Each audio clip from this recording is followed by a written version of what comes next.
So has Tua been ruled out for Sunday against Minnesota? Tua, right now, I'm not even really thinking about his timeline. As I said before, we're just trying to get him as healthy as possible. We're pretty much in a 12 to 24 hour reoccurring evaluation process, and he's doing well. He was here today, but he has not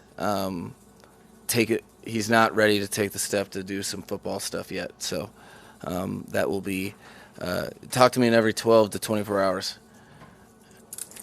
Where's Teddy at? Is he still in concussion protocol? Teddy, he had no symptoms today. He had no symptoms yesterday, but per the rule change, he's being treated as though he has a concussion, and so he's in the subsequent protocol. Coach, this week you played the Vikings as mentioned before, and the names that come to mind include Adrian Peterson, Randy Moss, Dante Culpepper, Chris Carter, and the late Hall of Fame coach Dennis Green. I know you spent some time early in your coaching career as a running backs coach with him with the in the UFL. What was that experience like, and what are some things that you keep with you today that you learned from them? Oh, that was a very impactful experience. Specifically with Coach Denny Green, because he was a unique spirited leader. So it was he was very outside the box. So it left a big impression on me, just how he saw things for what they were, how he didn't try to follow the path of least resistance, nor did he really concern himself with what others were doing. You know, he would tell me stories about how when he got to Minnesota, he specifically altered the offense to a digit system that was foreign to him, because all the he wanted to have something unique and different, a competitive advantage against all the Coach Walsh disciples that were coming from that tree. So all of those things were very impactful. He was such a good human being, and that will forever last with me. Mike, a couple of offensive line questions. Terron Armstead, what are you hearing, and is he back in South Florida? And then Austin Jackson. He's back in South Florida. I think the visit went well, and the one thing I've learned with Terron is I can trust him as much as I've ever trusted any player. So I know one thing: he will do whatever it takes to play Sunday. And the one thing that myself, the coaching staff, and his teammates know is if he's not able to play, it's because he's physically unable to play. So trust in that process, and excited that he's taken a step to get that thing healthy. And then what was the Austin Jackson? The plan is to hopefully we plan and hope to see him practice this week in a limited role, but he's done a great job getting himself back so that we could even consider that this week. Mike, in the past hour or so, we've seen a couple of videos from some of the local TV stations showing Bridgewater after the safety. And in those videos, at least from what we could see from those angles, we did not see him stumble. What have you been able to see on video so far? Have you seen anything that indicates a stumble or doesn't indicate any stumble whatsoever? No, I mean, I don't really concern myself with all of that, just because I was there at the game. I was watching him intently. It was the first offensive play of the game, and I didn't see him stumble. But I'm also not really in the business of grading and coaching spotters. The rules in place for player safety, and I'm all about that. Honestly, so whether he stumbled or not, the rules are the rules. And my only takeaway from the whole process was really my personal relationship with Teddy, and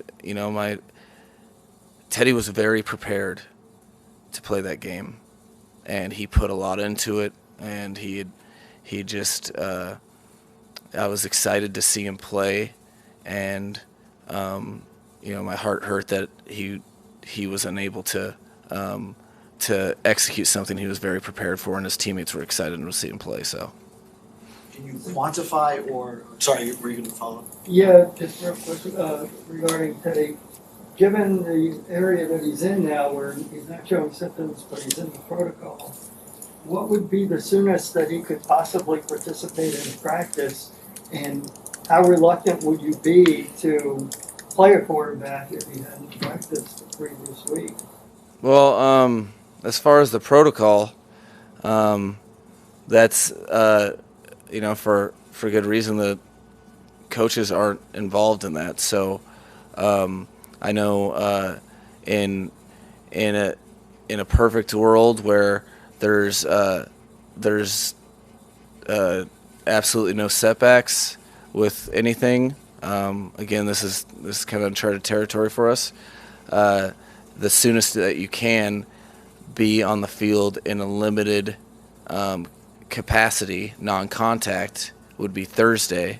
However, I have, I'm not going to try to guess if that's going to come true or not. This is, again, I just do the best with the situation given and try not to spend my time worrying about things that I can't control as best I can.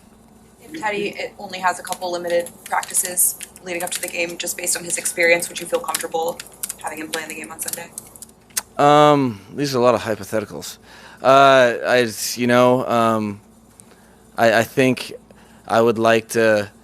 I would like to see. I would like to see when Teddy can practice, which is not up to necessarily us in general, and then. Once that happens, assess the situation, which is there's some compounding variables. I think he does. The one thing I do know is that he will do everything it takes to prepare to play in a football game. Very comfortable with that.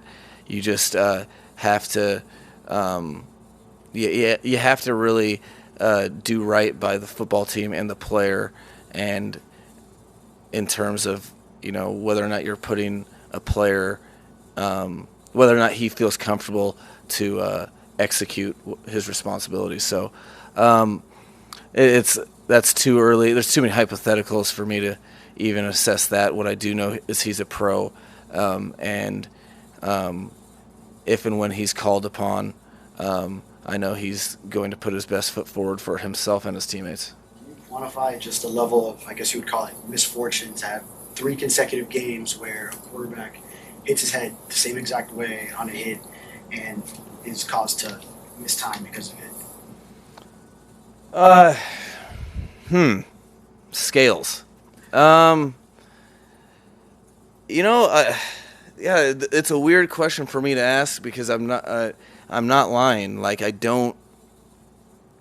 The adversity is an opportunity is real to me, only because that is life, that is football.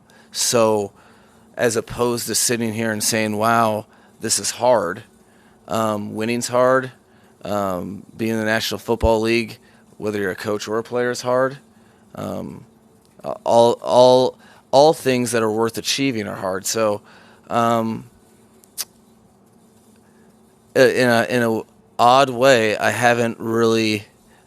I would. Let's just put it this way. I would feel guilt and feel as though I was shortchanging the Dolphins and the team if I was spending any time thinking about how hard it is. I think you always want your players to be healthy. I think you always make sure that your roster's built so that you have players capable to execute in light of any sort of injury, and you do that the right way. You're confident in all your players, and whatever hand dealt, you have to deal with. Mike, a couple of your cornerbacks, Xavier and Byron Jones, are you optimistic for this week for them? I'm again, no setbacks. I'm not sure. I don't expect to see Byron this week. I don't. X had we were happy with where he was at today, and he's a guy that he's fully embraced his captain's role. He takes it very serious, and it pained him to not be on the field with his teammates, much like it did the other three captains that weren't playing, or 2.5. His arms had dropped. So I know for a fact that he, like the other captains that are on the sidelines, will do everything possible to be ready for Sunday, and we'll see him if he's ready to go. Mike, How are about you? Durham Smythe?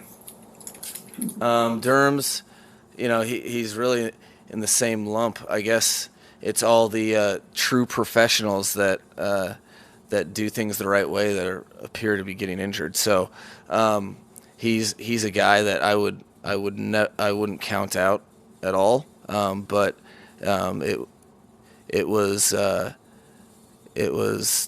serious enough deal for it to be unknown for really his game status. So we'll treat that day by day. It's a real I don't know, crapshoot right now with when it comes to injuries. But what I do, unintended consequence that is a positive, is that I think our team is getting used to not blinking when guys go down. That is a part of our sport, that you don't want people to lose a competitive advantage if you're like, oh, well, we got no chance because this guy's hurt. That is not the mindset of the football team. We have a lot of good football players that can contribute and perform if those guys are unable to come back. Mike, are you moving forward this week with practices and everything with the assumption that Skylar will be the starter on Sunday? I'm moving forward to it's too soon for me to really pinpoint that. There's again, I kind of have to wait and assess the whole situation, which I do not have in scope. What I do know is that Skylar will be practicing on Wednesday, and hopefully Wednesday I'll have a better feel of the direction that we should go that's best for the football team. After watching some of the film from last night, what did you like about what Skylar did? I really respected the fact of how, being a backup quarterback in this league is not easy. And what people don't understand is you have to have a finite amount of reps during the week, because you can't deplete your athletes and you can't have endless amount of reps. So typically, starters get anywhere from 80 to 100% of the practice reps. So a backup quarterback, especially a rookie, tremendous challenge, because you have to own the whole game plan, visualize it, be able to call it, be able to line people up, and then execute appropriately. I think he was way on top of the game plan in a way that I don't think that typically I'm used to rookies being on top of. And I think he was also frustrated with his play, but confident that it was more of like a frustration in the moment, like my feet are messed up, but that wasn't the right timing. Overall, it's exactly what I thought it would be, where I left the game knowing that the game is not too big for him, and that was probably, if he has any say in it, that was probably the worst that he will feel like he'll perform as a professional, and that was good enough to win. So I was very happy with the player because it takes a lot of prep, and it's a big stage that everyone's not up for. When you say it's too soon to pinpoint Skylar Thompson if he'll be starting, is that only because of the availability of Tua and Teddy Bridgewater, or does Reed Sinnett factor into that? Well, you guys didn't bring up Cedric Wilson. No, there's just like too many variables right now for my head to even absorb. I think those decisions are important, and without a shadow of a doubt, I'll make that with the best interest in the football team. But there are literally too many variables that I don't feel comfortable going down that road. But hopefully in the next couple of days I will. With all those variables, I mean, challenging enough coming up with a game plan for a tough opponent, but then you factor in you don't know which quarterback, what does that add relative to the challenge of your install and everything that may go into this week? It is a nice challenge, but nothing that myself and the rest of the coaching staff isn't paid to do. So, like, that's just kind of how I look at those things. Like, no one really cares how hard it is. You know, do you want me to sit up here and be like, man, this is hard? Like, no, it's a different sort of challenge, but every week you're trying to solve challenges. There's always, whether it's what the defense presents, some of the issues, maybe injuries that you have, and then there's some weeks that those are compounding. It's difficult, but nothing that I don't see as part of what I expect from myself and what I expect from the coaching staff. So you don't need to shed any tears for me. Yesterday you said you were optimistic about Tyreek's status. He obviously was in the boot after the game. Are there any updates on his health kind of going into the week? He looked pretty good today, but we'll take that day by day. I know he won't, if and when he plays next, he won't play in a boot. I know that much. But he's another one. We have a lot of guys that really care about playing football and take the responsibility, especially the captains that take that responsibility very serious. So, days after games, especially with leg and ankle stuff and feet, typically things are pretty swollen. He felt all right, but it's going to be with him. He's a fast healer, but you just don't know with those type of things. So we'll, like most of my life right now, we'll take it day by day. Like a couple of Teddy questions back to him. Number one, I know you guys can send video to the league. Would you send, I don't even know where you would send the video of him allegedly stumbling, but would you send that video to anyone to get a clarification on the rule? And number two, would you send video of the pass interference, the intentional grounding? And is that a requirement? What did you think of that, Paul? So the two things as far as those procedures go, one, I wouldn't see any reason to send the league a video because it already happened. So, like, am I in the business of grading spotters? No. I mean, it is what it is, and I'm not really concerned with. Again, I would feel irresponsible on my part to, like, no one cares if we think this, that, or the other.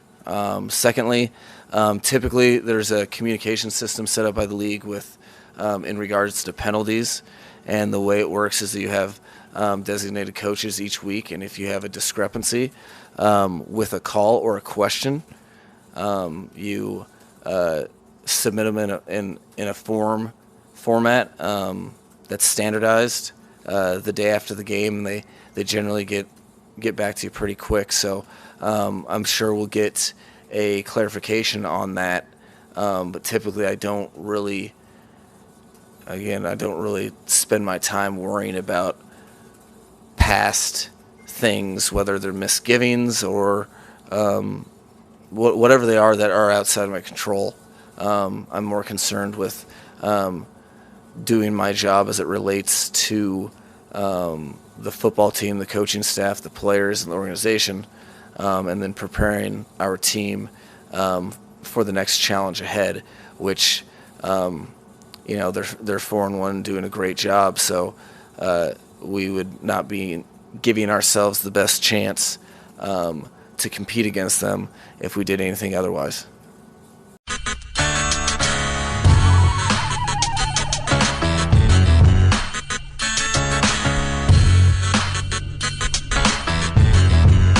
This is the Big O Show. This is the Big O Show.